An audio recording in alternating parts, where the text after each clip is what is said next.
comunicació, coordinació, transparència i confiança.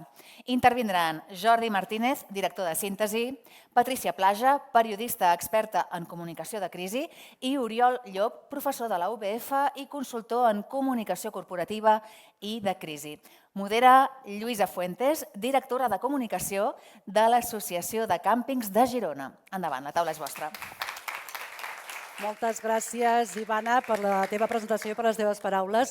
Jo vull dir-vos, primer de tot, que ànims, que aquesta és l'última taula rodona del Congrés, que portem unes hores molt intenses i que l'objectiu d'aquesta taula és acabar de posar la guinda en el pastís de tots els temes que hem parlat i de centrar-ho en els temes de comunicació. I també volem amb aquesta taula, jo els hi deia a ells, desengreixar una mica de tots aquests continguts que hem tingut, alguns més tècnics que d'altres, però sí que és veritat que després de parlar de tecnologia, d'intel·ligència artificial, de temes d'autoprotecció, de coneixement, de formació, doncs ara què ens queda? Que quan es produeix una incidència, una crisi o una emergència, doncs ens toca comunicar o no, ara ens ho diran els experts, i si ens toca comunicar, de quina manera ho hem de fer, i hem de tenir en compte també molts paràmetres, com per exemple el tema de mantenir aquesta confiança del client, de si és bo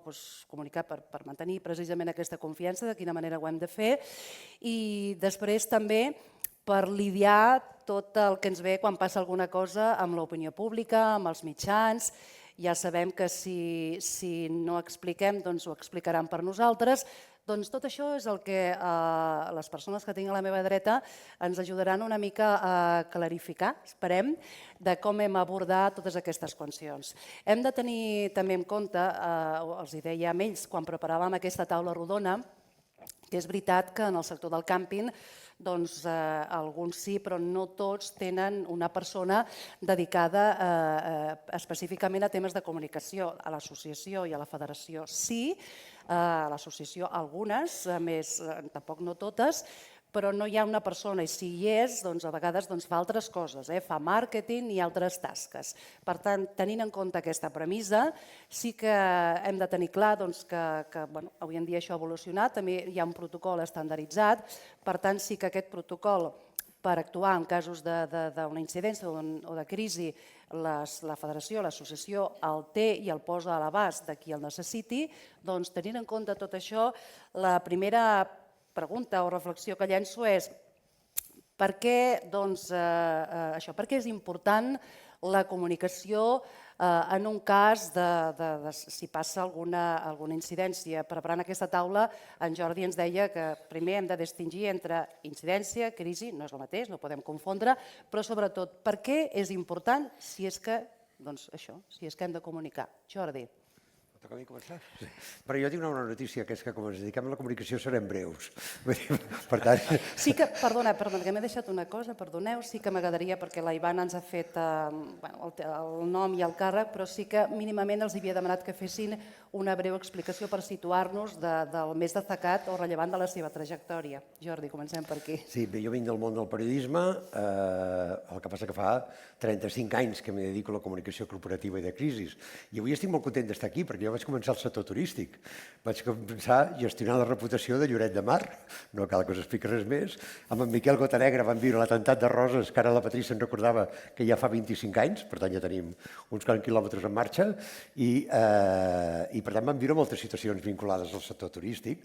Ara ens seguim dedicant a les crisis, altres tipus de crisis, segurament, més complexes, algunes d'elles, més vinculades al món industrial, al món empresarial, i no tant al món turístic, però creiem que encara us podem aportar una mica de valor i d'experiència en aquest sentit. Molt bé. Patrícia. Jo soc periodista, em defineixo sempre així potser perquè ara sé que no estem en un espai en el que debatrem qui és periodista i qui no, però jo crec que es pot fer periodisme també des de les institucions, que al final és explicar les coses de manera clara perquè arribin a la gent, donar aquella informació de servei. Vaig començar la meva trajectòria als mitjans de comunicació i sense buscar-ho vaig anar a dedicar-me a la comunicació institucional, concretament als Mossos d'Esquadra, on he desenvolupat gran part de la meva carrera. durant gairebé 20 anys, amb una aturada de 3 i poc, que em vaig dedicar a ser la portaveu del govern, en un govern de coalició entre Junts i Esquerra, que em va donar bastantes taules per aprendre el que era una crisi o a diferenciar un incident d'una crisi d'un gran pollastre. I a banda d'això em dedico també a fer formació de crisi i ara he tornat al meu lloc com a responsable d'estratègia i comunicació de Mossos. Molt bé. Oriol. Doncs bon dia a tothom. Jo també m'he dedicat a la comunicació política. Vaig fer-ho abans que la Patrícia. Vaig estar 8 anys a l'oficina de comunicació del govern. En aquell moment hi havia l'Artur Mas com a responsable de tota aquella oficina i en aquell moment estàvem en la successió del president Pujol i vaig gestionar tot el que és tota la successió del president Pujol i tot el que va ser la seva candidatura a president de la Generalitat, i aquí vam viure després el primer i el segon tripartit, és a dir, vam viure el 3%, el Carmel, el Dragon Khan, l'Estatut, etc. Vull dir que això també tinc un currículum maco d'aquests per seguir. Després me'n vaig anar a ESADE, vaig estar 11 anys director de comunicació d'ESADE i vaig tenir un petit problema amb un tal Iñaki Urdangarín i el cas Nos, diguem-ne, també com a experiència. I en aquest moment soc professor a la Pompeu Fabra, com ja he dit, i porto també casos de comunicació corporativa. Per tant, veieu que hem portat aquí persones que no han portat minúcies. Al final de tot, de temes davant els quals actuar si es produeix això, una crisi o una incidència, al final de tot deixarem uns minuts perquè pugueu aprofitar la seva presència i els pregunteu o els demaneu coses. Doncs amb la pregunta que he llançat al començament, Jordi, que t'he deixat una mica amb la paraula, quin paper juga la comunicació en un cas d'incidència o de crisi? Hi ha un doble paper, no?, d'alguna manera. Per una banda, com bé heu dit, ha dit la Lluïsa, és a dir, si no diem el que fem, algú altre dirà el que no fem. Per tant, a partir d'aquí aquesta és la importància de les coses. Nosaltres no existim, no comuniquem, no expliquem, doncs no existirem d'alguna manera, no? Però per l'altra banda, i per tranquil·litzar-vos una mica els que encara no teniu equips de comunicació, no tots són problemes de comunicació. Nosaltres no som Harry Potter. Vull dir, per tant, no podem resoldre tot el que hi ha, no? I sobre això, doncs, a vegades tenim un debat molt intens, que sempre es trasllada a comunicació quan hi ha qualsevol situació problemàtica. I la comunicació no pot resoldre tot, és a dir, en cap cas, no? I per tant, és rellevant des del punt de vista per crear una reputació, per crear percepcions positives, per crear un relat i una història i per crear relacions. Això és la comunicació. I per tant, és necessari a tots els àmbits de la vida i a tots els sectors de la vida. El sector turístic, que som un sector molt sensible, en molts àmbits i en moltes realitats i moltes situacions, la comunicació és imprescindible. Però, insisteixo, no podem resoldre tots els problemes que pugueu tenir com a sector. Dic, aquesta és l'altra. Això és important que ho diguis perquè moltes vegades, i a mi m'ha passat també, perquè jo faig de conductora però també puc explicar la meva experiència, que és rellevant, te venen, no? Ostres, ha passat això com si tu tinguessis la solució, haguessis de solucionar. I moltes vegades recordo que li dic a la persona que m'ho pregunta, dic, vale, molt bé la comunicació, però primer hem de resoldre el problema. El problema és una cosa i després el tema de la comunicació. Patrícia, també us vull comentar que si no cal que espereu que jo us interpel·li, que si algú té alguna cosa a matisar del company, doncs endavant, que així també serà més enriquidor. Patrícia. Bé, jo poc afegir el que deia el Jordi, el que sí que crec que és important també tenir en compte que la comunicació s'ha de fer bé per no espatllar el que s'està fent. A vegades les coses es fan bé, però si s'expliquen malament, el que rep la gent és una informació difosa, confusa i que, per tant, no recull la realitat.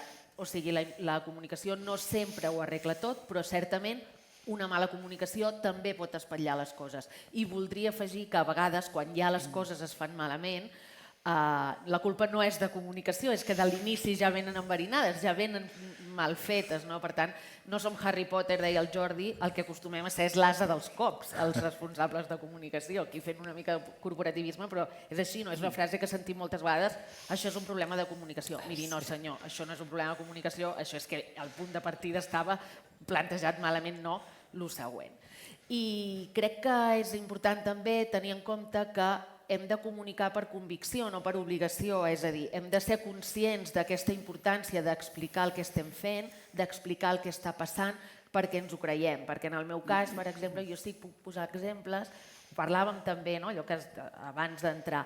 Ara, en determinats sectors, està molt de moda la comunicació de crisi. Sembla que si tu ets una empresa, una institució i no tens un pla de comunicació de crisi, no ets ningú. Llavors jo estic farta de fer plans de comunicació de crisi que després no s'apliquen. Llavors queda molt bé dir que tu tens un gran pla de comunicació de crisi, però en el moment en què tens un incident, una emergència o un marron, parlant clar, ho pares tot i no vols comunicar res. Llavors, el pla de comunicació allà al calaix acostuma a servir de poquet. No sé si vols afegir una cosa, també tindràs l'oportunitat, però també voldria introduir un altre element, que és que com ens preparem. Després parlarem del després, com ens preparem perquè, ho ha dit la Patrícia i en Jordi també, quan passa alguna cosa, doncs, si no hem fet una feina prèvia, crec que no és el mateix que si l'hem feta, no? També voldria que em parlessis d'això. Si parlem d'això, intentant lligar una mica amb el que deia, s'han de fer molts deures previs en el dia que tens la crisi. Si el dia que tens la crisi no has fet els deures previs, molt malament. És a dir, el dia de la crisi has de pensar poc i actuar molt. I a pensar ho has d'haver fet abans.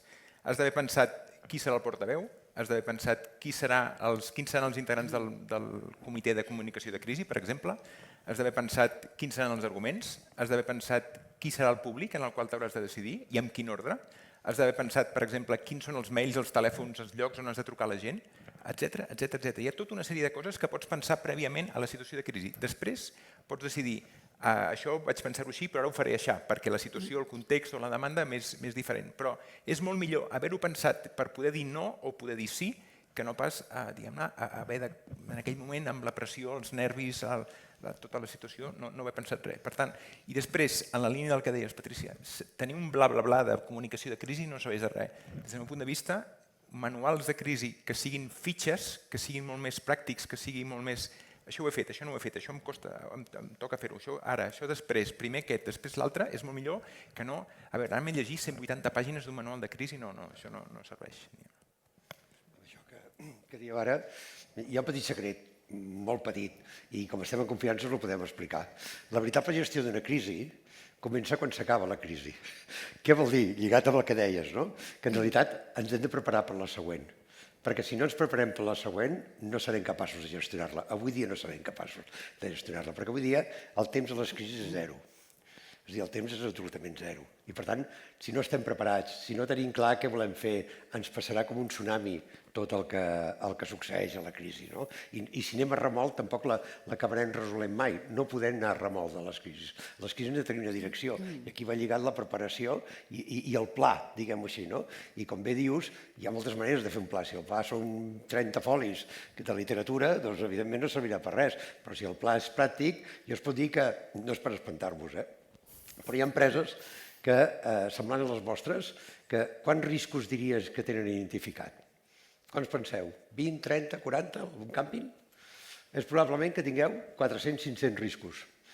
Imagineu-vos si us heu de preparar per gestionar aquests riscos. És inviable, sí. 400 riscos, és allò de dir, si ho sé no vinc, no? És a dir, si ho sé no em dedico a aquesta feina, no? És a dir, sabent que tinc tots aquests riscos, però és així, és real, no? És a dir, per tant, la preparació és fonamental, és a dir, i preparar la següent crisi és fonamental, perquè si no, no la superarem. Clar, això és ben bé el que deia l'Oriol, en el moment en el que tu tens un incident o una crisi has de pensar poc i actuar molt, no? Per tant, aquí estem utilitzant una sèrie de conceptes que potser pels que no es dediquen al món de la comunicació els hi queden lluny, no? Que és aquest pla, la comunicació de crisi. Al final, parlant molt clarament, és què hem de fer el dia que tinguem un marron. I aquest marron pot tenir 50 derivades diferents o es pot presentar amb moltes cares diferents. I això és el que hem d'haver parlat amb molta calma amb l'equip directiu, amb la gent que dirigeix, en aquest cas el càmping, no és el mateix tenir una emergència, que tenir un problema amb un client, que tenir una intoxicació alimentària, que tenir un desallotjament que no teníem previst per X. Llavors, tots aquests 450 riscos que deia el Jordi són els que ni d'avui per demà ni d'avui per la setmana vinent, però sí els hem d'anar enumerant i tenir molt clar algo tan senzill com els passos a seguir si ens passa això. I aquesta és la traducció del que és un pla de comunicació de crisi. Hi ha la part de gestió, evidentment, què hem de fer a nivell tècnic i llavors què hem d'explicar i quins són els missatges que hem de donar a la gent que es troben al càmping en aquell moment que està a punt d'arribar en el càmping en aquell moment o que en algun moment fins i tot ni és ni està previst que torni en un breu termini de temps, però pensar en tornar al nostre càmping. Llavors, és això, és dibuixar o elaborar una llista de què explicarem, què direm, com ho farem. Així de fàcil o així de difícil. Pensem en coses pràctiques que passen, poden passar en el dia a dia. Un càmping, estem aquí parlant de càmpings, té un incident, un incendi, per exemple, un petit incendi, i com compagina, com equilibra atendre l'incident en si i els mitjans que els té a sobre. Com es fa tot això? Que sovint és el que una mica preocupa i amoïna el responsable del càmping. Com ho fem? Què va primer, què ve després? Aquesta idea dels AT a sobre ja em posa nerviós, perquè calma. Primer, abans d'atendre els mitjans de comunicació, abans de contestar qui sigui, la pregunta és, què direm? Què podem dir? Quina és la realitat? Quina informació tinc? Quines preguntes em poden fer? Quina és la solució que estem implementant? Llavors, a partir d'aquí, abans d'immediatament contestar al periodista o al mitjà que m'està trucant, hem de poder preparar tot això. Si no, serà pitjor la solució, que és allò, trucant a algú, mira, aquesta pregunta no te la puc contestar, o anem a fer una roda de premsa. Com que anem a fer una roda de premsa si tindrem més preguntes que respostes? Per tant, a partir d'aquí, preparar tota la prèvia en els mitjans de comunicació. No sé si esteu d'acord. Absolutament d'acord, i afegir només que com més excepcional sigui el que passa, més premsa tindrem, més nerviosos estarem i més ens molestaran els periodistes.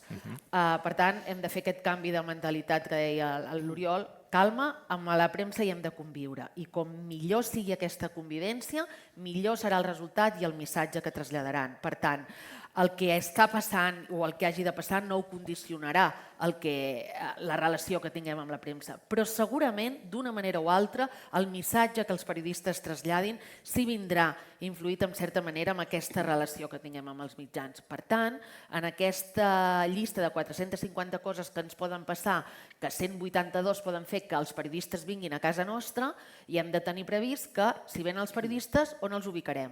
És una cosa absolutament bàsica i que no hi hem pensat. Però això serà un problema perquè vindran unitats mòbils, que vol dir que són aquestes furgonetes de TV3, Telecinco i de més que ens s'aparcaran en un lloc que ens molestarà, parlaran amb els clients en llocs que a nosaltres no ens anirà bé. Per tant, comencem de zero. On hauran d'aparcar els periodistes? Fins on podran entrar? On els ubicarem? I qui farà aquest contacte de relació entre el personal del càmping i els mitjans de comunicació? És una cosa molt bàsica, però si tenim aquestes respostes, les tindrem per qualsevol dels 182 riscos que poden fer que vinguin. Per tant, ja tenim la primera capseta resolta. Anem per la segona i així anem estirant del fil i anem deslligant el cabdell. Perquè també hem de tenir en compte la comunicació amb els teus, és a dir, amb els clients. Això no ho podem oblidar. Com fem aquest equilibri, Jordi? Sí, una mica molt lligat i coincidim plenament. És a dir, no ens discutirem pas, perquè al final tots creiem en el mateix. D'alguna manera, jo sempre dic que les crisis, totes les crisis que jo he conegut es comencen perdent 5-0. És a dir, la societat va tan ràpida la societat, que quan tu encara no saps què ha passat, t'estàs preguntant què ha passat, la informació que tens no és bona, no sé, te diuen que hi ha hagut una intoxicació, però no saps exactament què és, te diuen que hi ha hagut un petit incendi, te diuen 1000 coses, no saps què ha passat, ja tens els mitjans a la porta i els ciutadans ja s'han fet 10.000 tuits explicant què ha passat allà, per tant la comences perdent 5-0. Per tant, tranquils. Per què? Perquè els partits a les crisis no duren 90 minuts. Duren molt més. Per tant, tenim temps de reaccionar, però preparem-nos. Perquè en una crisi el més important és saber on volem anar, saber quin objectiu tenim. I moltes vegades no ens preguntem l'objectiu. Sabeu què fa tothom quan té una crisi, la major crisi? Què fem tots al món quan tenim una crisi? Agafar l'extintor. I no sabem si el foc és gran o no. Per tant, primer averiguem com és el foc, no? És a dir, pensem com és el foc. Pensem si és molt gran o no. I a partir d'aquí sabrem què hem de fer. I a partir d'aquí anem determinant tots els passos que hem de fer. Busquem allò, com deies tu ara, Lluïsa, com deia la Patricia, dir, a qui ens hem de dirigir?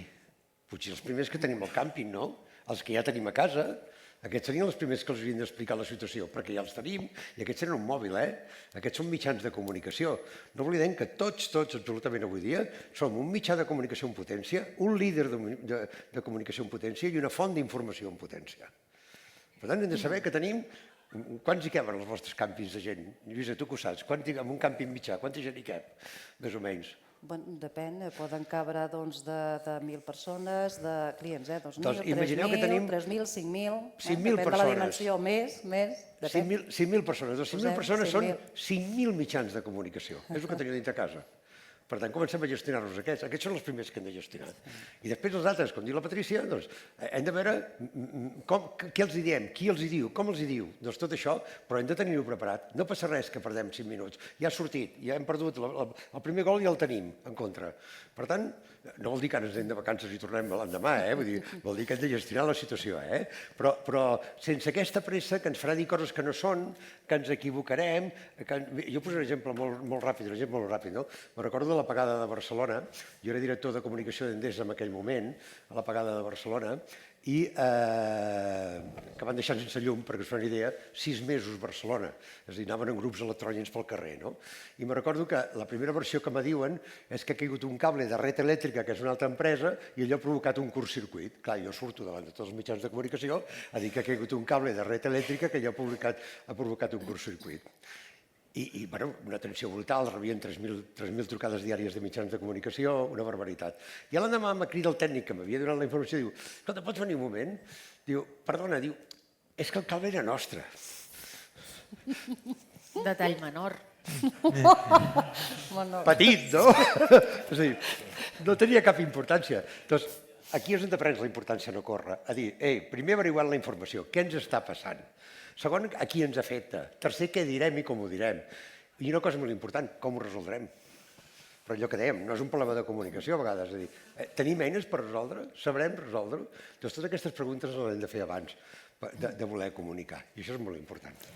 Hi ha una coseta, si voleu, hi ha una coseta que preparant aquesta reunió amb en Jordi vam aprofundir i m'ha agradat molt que ell digués, perquè moltes vegades això ens atabalem i no ho tenim clar, que hem d'aprendre o hem de saber conviure amb el soroll. Ho dic perquè cada vegada més, i més amb el sector turístic, càmping, sector turístic, tots sabem que hi ha moltes opinions, missatges que fan molt de soroll. I llavors, davant això ens atabalem, volem contestar, què hem de fer? Jordi, tu m'entens que s'ha de conviure amb el soroll, vol dir tranquil·litat, analitzem, què vol dir això? És allò que dèiem, estem perdent 5-0, ens queda una part important, podem seguir avançant. Conviure el soroll vol dir que avui dia és impossible treballar amb una crisi sense soroll. És a dir, tenim 1.000 sorolls, diguem-ne, estadants del càmping que comuniquen, clients que no coneixem que diuen la seva, mitjans de comunicació que diuen, regidors d'Ajuntament que s'hi fiquen pel mig, entesos en la matèria que opinen contínuament. Per tant, això és soroll. Si nosaltres sabem on volem anar, sabem quin és el nostre objectiu, sabem què volem fer en cada cas, ens en sortirem. Si no, ens quedarem al fang, i el fang és aquest soroll contínuament. I en relació, quan deia la Lluïsa, parlaven del tema, no, ens discutíem del tema l'altre dia, no? Perquè parlaven dels mitjans de comunicació, no? És a dir, els mitjans de comunicació avui no són la referència. Hem de conviure amb els mitjans de comunicació, com deia la Patrícia, però no són la referència. Si mireu les xifres d'audiència o de lectura de molts mitjans de comunicació, quedareu esparverats. És a dir, molts no arriben ni al butlletí que feu vosaltres en alguns càmpings. No tenen ni l'audiència que teniu vosaltres en un newsletter. Ni la tenen, aquesta audiència, perquè sigueu conscients d'això. Però sí que teniu una gent que és mitjà de comunicació, com deia abans. Per tant, teniu uns públics i podeu dirigir-vos directament als públics. Teniu la fitxa d'aquells clients. Sabeu qui ha vingut a la vostra casa vostra. Els coneixeu. Per tant, els podeu gestionar. El mitjà de comunicació també l'hem de gestionar. Però no ens amoïnem per un titular, que surt un titular, no ens ensorra el negoci avui dia. És a dir, és així de clar. I per tant, li podem dir que no. Allò, hem de contestar sí o sí aquell periodista. O no. O no, no som ONGs. És que no som ONGs de mitjans. Aquesta és la principal cosa. No som cap ONG de mitjans. O sí, o li contestarem demà, però no avui. No sé.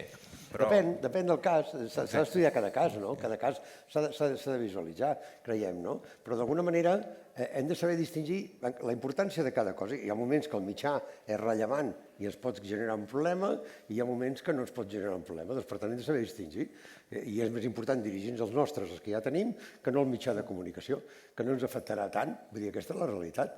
Per això dic que amb aquestes coses a vegades perdem molt, diguem-ne, els bous i esquelles per córrer, que ens truca el mitjà de comunicació i no passa res, se li diu, escolta, mira, ja t'he donat la informació, ara no la tinc, o no estic preparat per donar-te. M'han fet moltes vegades dir, si no tinc un portaveu per donar la informació, per què vull sortir? Jo aniré al programa d'en Basté amb un que no estigui preparat? No. Però pot ser pitjor que el remei que l'enfermetat. Passaré molta vergonya aquell dia, no? Doncs per tant prefereixo no anar-hi. Se li diu que no, s'enfadarà amb Basté, sí, però jo li dic que no. El que sí que ajuda és que no haguem de buscar el portaveu el dia que tenim el problema, també us ho dic. És a dir, si ja tenim identificat un o diversos portaveus, un portaveu no ens serveix de res, també us ho dic, perquè el dia que el necessitem s'ha trencat el peu, ha hagut d'anar a buscar la nena a l'escola perquè no es trobava bé, o està de vacances a l'altre costat, en un càmping, però a l'altre costat del món. Per tant, hem de tenir diversos portaveus identificats perquè el dia que tinguem un problema no haguem de començar de zero a pensar qui podrà donar la cara o posar veu en allò que hem d'explicar. Ara, certament, com diu ell, ha de ser un portaveu que estigui preparat, que vagi entrenat i que tingui tota la informació al respecte. I els tempos els hem de marcar nosaltres. Ens estem centrant molt, o potser culpa meva perquè sóc la primera que els he ficat a la conversa amb els mitjans de comunicació. El fet que no haguem de donar una resposta immediata abans de tenir tota la informació als mitjans de comunicació, que no sigui interpretat en cap cas que quan tenim un problema, quan tenim una crisi, quan tenim una emergència, quan tenim un incident, no hem de comunicar. Aquest sí que, almenys jo amb això sí que seré rotunda, ho ha dit ell també al principi i l'Oriol reforçava, hem de donar explicacions. Donar explicacions no és justificar-se, però si està passant alguna cosa anormal, excepcional, que està afectant el normal desenvolupament de la nostra activitat, la gent, com a mínim, la gent que està a casa nostra, han de saber què ha passat. I abans de donar-los explicacions amb ells, hem d'explicar a la nostra gent vull dir al nostre equip, què és el que està passant. Tothom ha de tenir, tothom vull dir a nivell intern, un mínim d'informació de què està passant, perquè al final estem parlant de qui fa de portaveu amb el Basté, però de portaveu a casa nostra ho és tothom. És a dir, qualsevol persona que tingui una relació directa amb el client està exercint i parlant en nom de l'empresa que representa. Per tant, des del senyor que està a l'entrada fins al noi que ve a portar-nos pasta de dents perquè no en tenim al bungaló, aquesta persona hi ha un mínim d'informació que quan sigui interpel·lat per què és el que està passant ha de tenir. I això és un dels primers passos que hem de dur a terme en el moment en què passa alguna cosa anormal o excepcional a casa nostra. Oriol. Va, afegeix una cosa ràpida diferent. Hi ha una tentació en organitzacions més petites de dir no, faig jo, tot ho faig jo. Jo sóc el cap, el director, el portaveu, el gestor, el solucionador, tot. Tot passa per mi, tot ho faig jo. I la Patrícia parlava de 2, 3 portaveus. O ho fem en equip o no ens en sortirem. Tampoc vol dir un equip immens, vol dir un equip concret de confiança amb el que puguis treballar. Però ni concentrar-ho en una sola persona i aquesta persona ha d'arreglar tant la crisi real com la crisi mediàtica no funcionarà, ni repartir-ho entre 10.000 persones i a partir d'aquí la solució no s'acaba de fer mai. Equip de confiança, però tampoc una sola persona, tampoc moltes persones, per experiència. I aquí és important un fet que és, parlem de comunicació, de política de comunicació, d'estratègia de comunicació. No, parlem de cultura de la comunicació. Hem de crear veritables organitzacions i empreses, entitats que tinguin cultura de l'organització amb aquesta línia que esteu dient. És a dir, que del primer a l'últim sàpiguen quin és el seu paper, sàpiguen què han de fer, sàpiguen quin és el relat de l'empresa, coneguin tot absolutament, perquè tots estem remant per la mateixa direcció, i més en una situació de crisi. Per tant, tots som portaveus en una situació de crisi. Perquè potser vosaltres esteu dient no, està controlat, a mi m'ha passat això, de sortir amb els mitjans i dir no, això calculem que en unes hores està arreglat, i surt el tio que està allà a la rasa, picant, diu, esto no l'arreglaré jo. I aquesta és la realitat, no? Per tant, s'ha de crear aquesta cultura una mica de que tothom senti que és important com comunica, com ho diu, què diu i com ho diu. I això són tothom l'organització. Estem d'acord amb això. En tots els sectors és important la comunicació, però en el sector del turisme estarem d'acord, és un sector sensible. Tenim mercats estrangers, per tant, també com hem de treballar això, aquesta sensibilitat que qualsevol coseta a fora es pot magnificar potser més que no aquí. Sí, però amb això jo crec que la Patrícia ha dit al principi, és a dir, hem de saber distingir entre incident, emergència o crisi. Un incident a vegades pot passar. Jo recordo un dia, recordo una nit de Sant Joan, que el The Sun va publicar una notícia que deia que va sentir petardos un periodista del The Sun i no sé què, va posar cadena de atentados en la Costa Brava. Va titular el diari The Sun, no?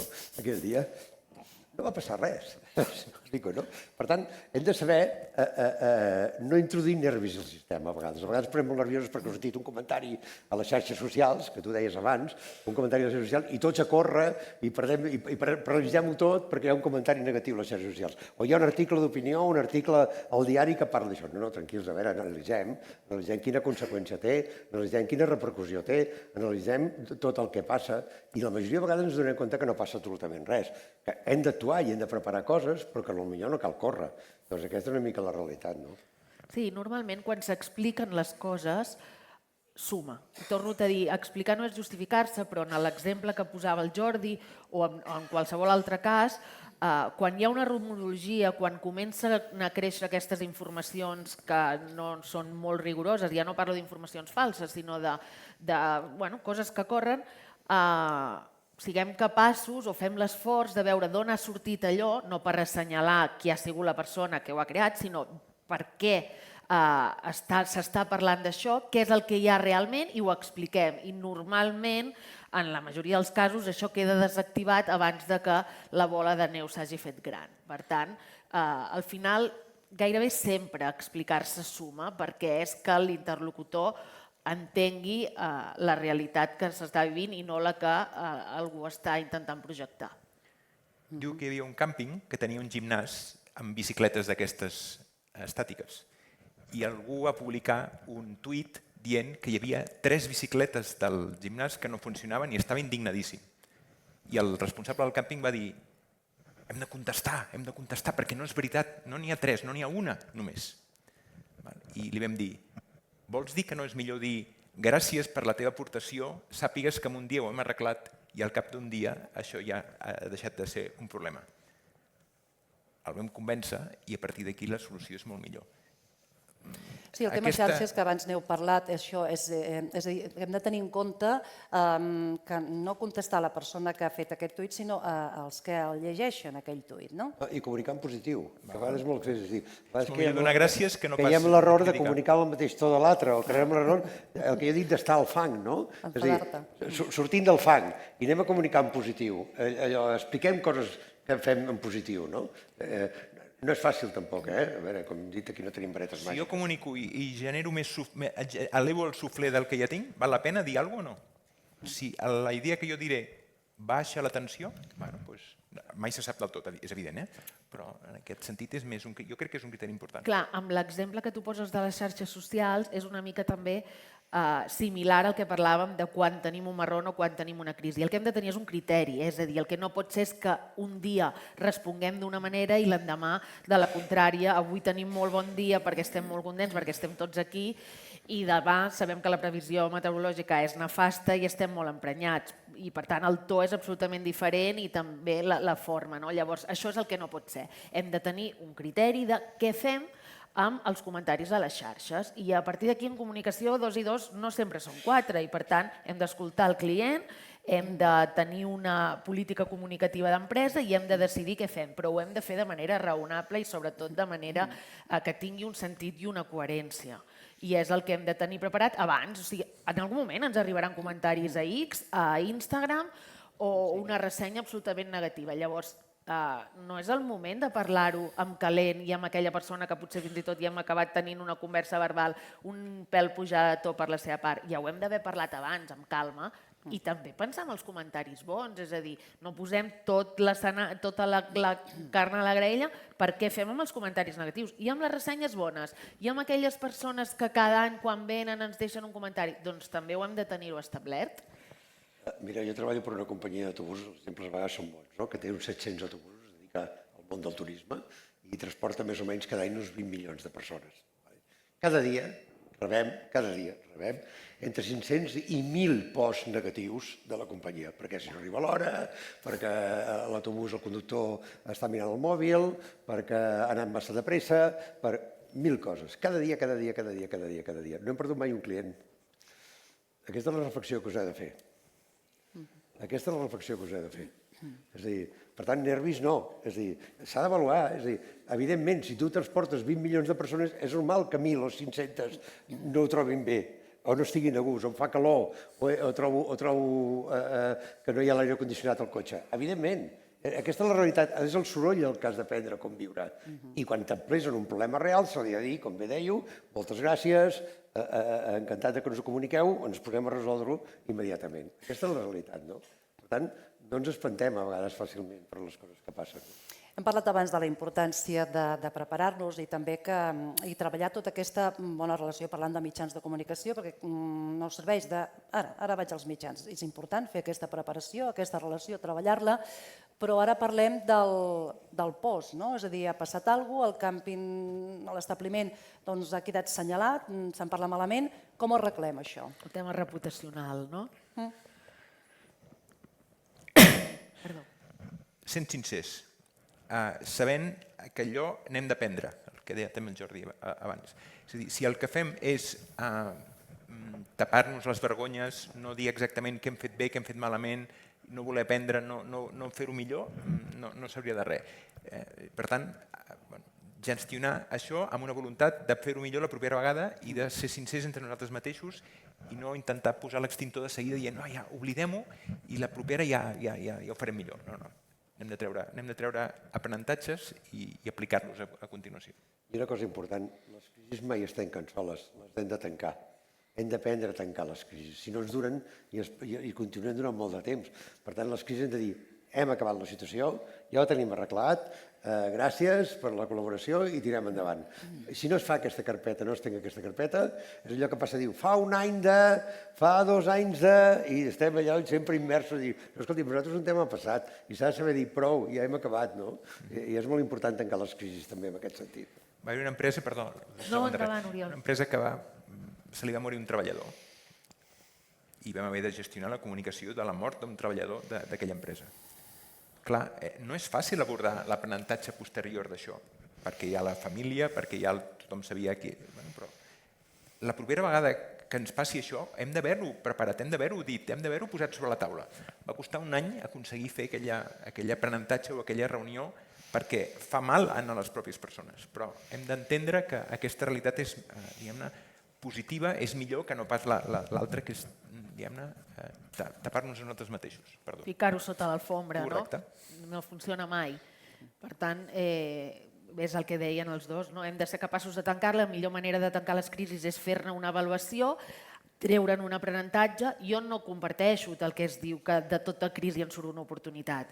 Tant de bo les oportunitats vinguin sense les crisis. No és necessari que haguem de passar per qualsevol problema que tinguem un bon resultat. Però si es dona i l'hem hagut de gestionar, què n'hem après i seguim endavant, evidentment.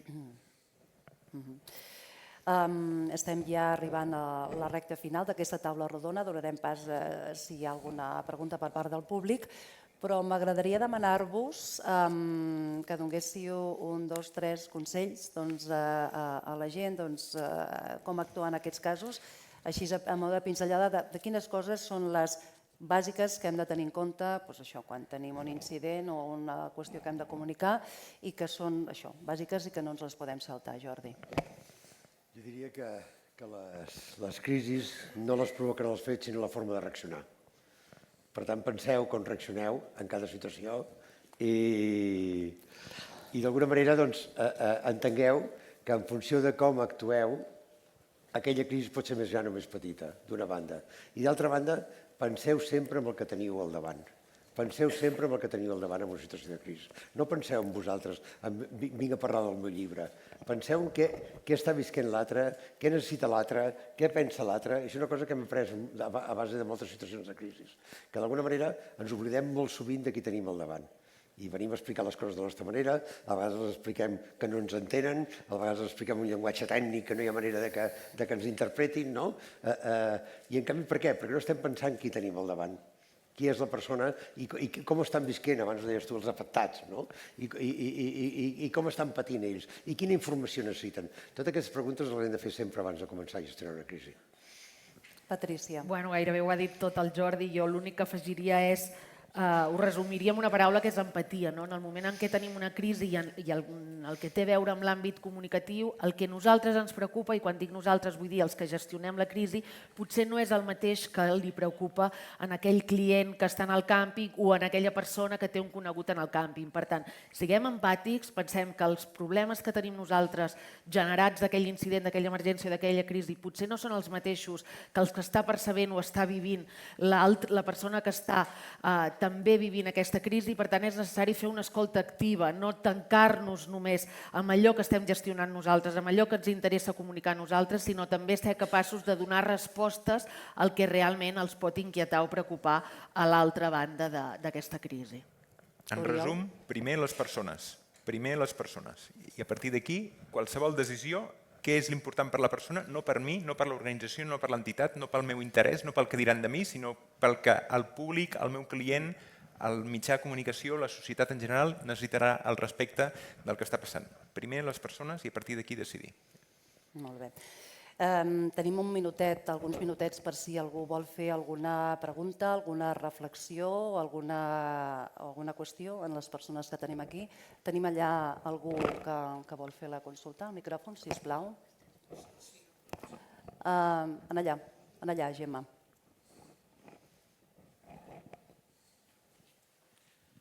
La meva pregunta és quina distància hi ha d'haver entre el ser i el semblar, entre la crisi, el fet despullat, el fet tal com és, i el que comuniquem d'aquell fet. S'ha d'acostar a la veritat, la comunicació és més positiu que s'acosti a la veritat o, si ens convé, allunyar-la? Aquesta és la meva pregunta. Jo aquí seré molt categòrica i molt rotunda. Mai, mai, mai podem mentir en la gestió d'una crisi. Mai. Certament no sempre es pot donar tota la informació en el moment en què tothom te la reclama, però el que no pots fer en cap cas és donar una informació a consciència que saps que no és veritat, que no és veraç. Per tant, sovint els que estan gestionant la crisi saben que compartir tota la informació en temps real no ajuda a calmar els ànims, a transmetre aquest missatge de tranquil·litat i de confiança, però això no té absolutament res a veure amb donar una informació que no sigui veraç, contrastada i fidedigna amb el que estigui passant. Per tant, i resumint, és tenir tota la informació, evidentment la veraç, la que és de veritat, i a partir d'aquí anar-la dosificant en funció de les necessitats per tal de tenir aquesta crisi o aquesta emergència controlada. I d'alguna manera les mentides a les crisis es paguen molt cares. És a dir, ni tan sols el maquillatge. Sempre dic que és millor posar-se vermell mitja hora al matí que no que te facin posar vermell a tu. Per tant, és millor, si tenim la informació, encara que sigui una mala notícia, les males notícies també s'han de comunicar. Que això vol dir ser transparents en tot? Potser no. Però vol dir ser zero transparents? Tampoc. Vol dir mentides? No. Això vol dir, per exemple, en el moment que s'hagi donat una mala notícia, què és millor, donar-la per trossos o donar-la tota de cop? Tota de cop, des del meu punt de vista. És molt millor ser sincer una vegada i posar-te vermell que no pas haver-ho de fer per fases, per capítols, que això agrada als periodistes, a més no poder. I això en genera encara molta més mala imatge. Per tant, jo crec que no és fàcil aquesta pregunta, necessitaria d'una xerrada molt més llarga o d'una conferència, però la frontera entre la veritat total, la transparència total i la mentida s'ha de trobar exactament on està. I un petit matís. És molt important entendre que la primera informació que tenim d'una crisi mai és certa o mai és completa del tot, perquè no sabem què està passant. Hi ha gent que ens diu mentides a vegades, per exemple. I per tant és millor dir, miri, no ho sé encara, prefereixo dir, miri, és que no ho sé, ho estem mirant, que no surto amb el que tinc, que llavors no ens equivocarem i estarem mentint, no? És a dir, sense voler-ho, no, també. Alguna qüestió més per part del públic? Sembla que ho hem deixat molt clar tot. Ho hem explicat prou bé. Jo, deixeu-me posar de relleu o quedar-me amb diverses frases que m'han semblat molt rellevants, donar explicacions sí, explicar-se suma, la importància de treballar la cultura de la comunicació, d'inculcar-la, que és rellevant la comunicació per crear aquesta confiança i que hem de tancar les crisis. Nosaltres el que hem de tancar és aquesta taula rodona perquè ens esperen les conclusions i després la cloenda, Moltíssimes gràcies, Jordi, Patrícia, Oriol. La comunicació no és només explicar què passa, sinó generar confiança. La preparació, la coordinació entre actors i la transparència són claus perquè el sector del càmping pugui afrontar situacions d'incidències, de risc, amb solvència i mantenir la confiança dels seus clients. Moltíssimes gràcies. Gràcies.